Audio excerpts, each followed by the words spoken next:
பார்ப்போம். சூரியனுடைய ஆட்சி வீடு சிம்மம். மூலத்திரிகோணம் வீடும் அதே தான்.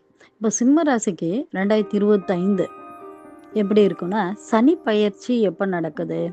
மார்ச் 29, அதாவது 2025ல் சனி பகவான் கும்ப ராசியிலேருந்து மீன ராசிக்கு பயிற்சி அடைகிறார். இப்போ இது நாள் வரையுமே கண்டகச்சனியாக இருந்தது இல்லையா? அப்போ உறவுகளில் பாதிப்பு இருந்திருக்கும். நண்பர்களில் கூட்டு தொழிலாக இருந்தால் இதில் எல்லாம் பிரச்சனை இருந்து கொண்டே இருந்திருக்கும். இப்போ வரக்கூடிய மார்ச் 29 2025ல் சிம்ம ராசிக்கு அஷ்டமச்சனி, கண்டகச்சனியிலிருந்து இப்போ அஷ்டமச்சனியாக சஞ்சரிக்கின்றார். இது எப்படி இருக்கும் அப்படின்னா, அகப்பட்டவனுக்கு அஷ்டமச்சனி என்பார்கள். அதாவது சிம்ம ராசிக்காரர்களுக்கு எதிர்பாராத ஒரு நன்மைன்னு சொல்ல முடியாது, தீமை அல்லது ஒரு இழப்பு இருப்பதற்கான வாய்ப்புகள் உண்டு. அவங்களுடைய தசாபுத்தி எப்படி தெரியல, அதுக்கேற்ற மாதிரி கண்டிப்பாக நன்மையோ தீமையோ இழப்புகளோ வருமானங்களோ இருக்கக்கூடிய சூழ்நிலை உண்டாகும். நம்ம எதிர்பார்க்கவே மாட்டோம், அந்த மாதிரி ஒரு சூழ்நிலையை ஏற்படுத்தும். இந்த அஷ்டமச்சனி தீமையாக இருந்தாலும் சரி, இழப்புகள் இருந்தாலும் சரி, ஈடுகட்டக்கூடிய நம்முடைய மனதில் ஒரு திடமான ஒரு நம்பிக்கை இருக்கணும். அதே மாதிரி குடும்பஸ்தானத்தை இப்போ இருக்கிறது எப்படி இருக்கும், குடும்பஸ்தானத்தையும் பாதிக்கும். அது எப்படி, வருமானம் இதெல்லாம் கொஞ்சம் இழுத்து பிடிக்கும். அதாவது தாமதமாக தான் கிடைப்பதற்கான இருக்கும். அந்த தாமதத்தால் நமக்கு மனப்பிரச்சனைகள், குடும்ப பிரச்சனைகள் ஏற்படுவது உண்டு இல்லையா? அடுத்தது குழந்தைகளுக்கு சிறு சிறு பாதிப்புகள் ஏற்படலாம்.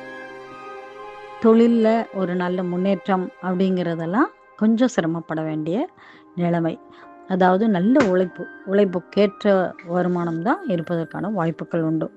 நண்பர்களால் சின்ன சின்ன பிரச்சனைகள் வருவதற்கான வாய்ப்புகள் உண்டு. இந்த டைமில் மார்ச் 29 முதல் மே 18 வரை இந்த 50 நாட்கள் எப்படி இருக்கும்? சனியும் ராகுவும் இணைஞ்சு மீன ராசியில் சஞ்சரிக்கின்றனர். இவர்கள் இந்த 2 கிரகங்களும் குடும்பஸ்தானத்தை தான் பார்வையிடுது. அப்போது கண்டிப்பாக உழைப்பிற்கான வருமானம் அப்படிங்கிறது தாமதப்படுத்தி தான் கிடைக்கும். சனி அப்படின்னா நல்லா பதப்படுத்திடுவார். சொல்லப்போனால் தாமதத்தை ஏற்படுத்தக்கூடியவர், உழைப்பை இதுவர். அதே ராகு அப்படின்றத எதையுமே பெருசாக நினைக்கக்கூடியவர், எதையுமே அதிகமாக கிடைக்கும் அப்படிங்கிற ஒரு பேராசை அப்படிங்கிறது இருக்கும். இந்த 2 கிரகங்களும் சேர்ந்து அங்கே பார்வையிடுவதால் அந்த பார்வை எப்படி இருக்கும்? நமக்கு மனக்குழப்பத்தை ஏற்படுத்தக்கூடிய ஒன்றாக இருக்கும். அடுத்து குரு பயிற்சி எப்போனா மே 4 புதன்கிழமை வருது.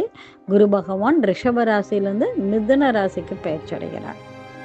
அப்போ நம்ம சிம்ம ராசினருக்கு எப்படி இருக்கும்? இது நாள் வரை 10ஆம் இடத்தில் இருந்திருக்காரு. இப்போ 10ஆம் இடத்துல இருந்துட்டு ஒரு மன அழுத்தம், இடம் மாற்றம் இந்த மாதிரி எல்லாம் இருந்திருக்கும். இப்போ 2025ல் குரு 11ஆம் இடமாகிய லாபஸ்தானத்தில் அமர்ந்துட்டு, லாபஸ்தானத்தில் அமர்ந்தாலே இந்த ஒற்றைப்பட தொடர்பு இருந்தாலே ஒரு குரு பலன் இருக்கும் அப்படின்னு சொல்லுவாங்க. அப்போது குரு 11ஆம் இடத்தில் லாபஸ்தானத்தில் இருப்பதால் இந்த ராசிக்காரர்களுக்கு குரு பலன் உண்டு. அதே மாதிரி சுப பலன், சுப காரியங்கள் இதெல்லாம் செய்யக்கூடிய நேரமாக இருக்குது. நல்ல அமைப்பு. ஸோ திருமணத்திற்கான அமைப்பு, திருமணம் ஆகாதவர்களுக்கு திருமண வாய்ப்பை ஏற்படுத்தி கொடுப்பார். அதே மாதிரி வேலை தொடர்பான தகவல் தொடர்பு இது சம்மந்தப்பட்ட குரு அடுத்ததாக நம்ம நன்மை செய்யக்கூடியவராக தான் இருப்பாருங்க. தகப்பனாருடைய, அதாவது இளைய சகோதரருக்கு நன்மை செய்பவராக இருப்பார். வேலையில் நம்ம அது சார்ந்த விஷயங்களில் நல்ல ஒரு தகவல் தொடர்பு, நல்ல முன்னேற்றம் இவையெல்லாம் ஏற்படுவதற்கான வாய்ப்புகள் இருக்கும். ஏன்னா நல்ல டைம் அப்படின்னு சொல்லுவாங்கல்ல. அதாவது சனியால் பிரச்சனை இருந்தாலும் குருவுடைய பார்வை நல்ல பார்வை, சுப காரியங்கள் சுப பலனை ஏற்படுவதற்கான வாய்ப்புகள் உண்டு. அதனால் திருமண வாய்ப்பு தாராளமாக செய்யலாம்.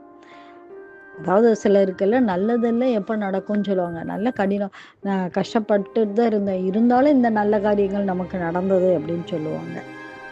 ஸோ அவர் கஷ்டப்பட்டாலும் நல்லதை செஞ்சிடுவார். ஸோ அதே மாதிரி குருவுடைய வாய்ப்பு, குருவுடைய பார்வை இதெல்லாம் இருக்கிறதால நல்லதே நடக்கிறதுக்கான வாய்ப்புகள் உண்டு. திருமணம் ஆகாதவர்களுக்கு திருமண வாய்ப்பு, குழந்தை இல்லாதவருக்கு குழந்தை பாக்கியம் இதெல்லாம் ஏற்படுறதுக்கான வாய்ப்புகள் உண்டு. அடுத்து நம்ம வரப்போகிறது ராகு கேது பயிற்சி. இது மே 18ஆம் தேதி. ராகு பகவான் இங்க மீன ராசியிலிருந்து கும்ப ராசிக்கும், கேது பகவான் கன்னி ராசியிலிருந்து சிம்ம ராசிக்கும் பயிற்சி அடைகிறார். அப்போ சிம்ம ராசிக்காரர்களுக்கு இது நாள் வரை எப்படி இருந்திருக்கும்?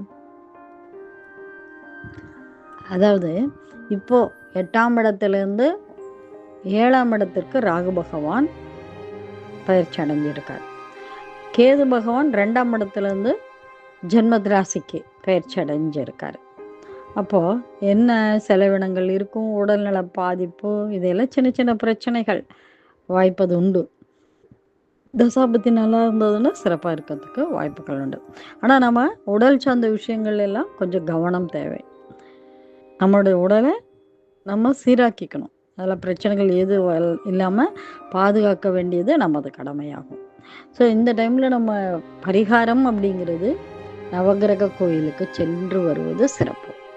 குலதெய்வ வழிபாடு அவசியம். இந்த ரெண்டையுமே பண்ணிட்டு வந்தீங்கன்னா பல இடர்பாடுகள், இன்னல்கள் இதிலிருந்து நம்ம தவிர்த்து முன்னேறக்கூடிய வாய்ப்புகள் நிறைய ஏற்படும். அதனால் நம்ம அதை தடைகளையெல்லாம் நீக்கணும் அப்படின்னும்போது குலதெய்வ வழிபாடு செஞ்சுக்கிறது மிக நற்பலனை கொடுக்கக்கூடிய ஒன்றாகும். இவை யாவும் பொது பலன்களே. தங்களுடைய ஜாதகத்தில் கிரகங்கள், நட்சத்திரங்கள், தசாபுத்திகள் இவற்றுக்கேற்ப பலனானது மாறுபடும். நன்றி. ஸ்ரீ மகாலட்சுமி ஜோதிடம், கோயம்புத்தூர்.